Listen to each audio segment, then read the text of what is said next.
All right, we're doing Fire and Rain by James Taylor, and thanks to Cynthia Lynn for this transcription.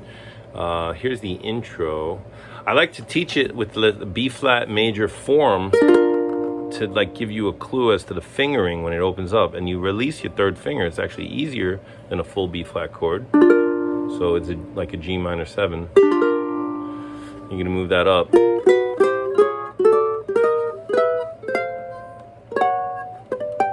So that you're barring the 10th fret with that little form. It's going to start there and then go down to the 8th fret, and then it's going to play a simple melody with using the open strings and a G chord, and then a little. So the whole thing is on the 10th fret bar,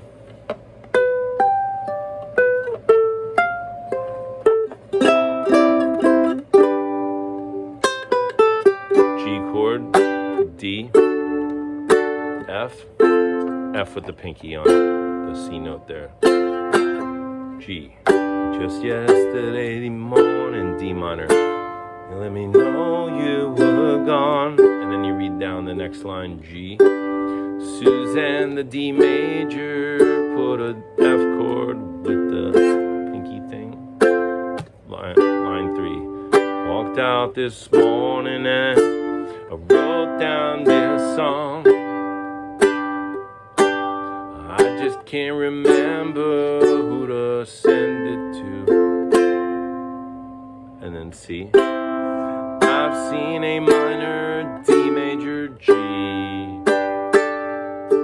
That's the G sus2 chord. I've seen C. Sunny days, A minor to a D to a G, sus G. I've seen lonely times when I could not find a friend. F. And I always thought that I'd D minor, see you again. G sus. And then G7 sus is like a G7 chord, but then lift the third finger. So only the 2 fingers. All right, that's it.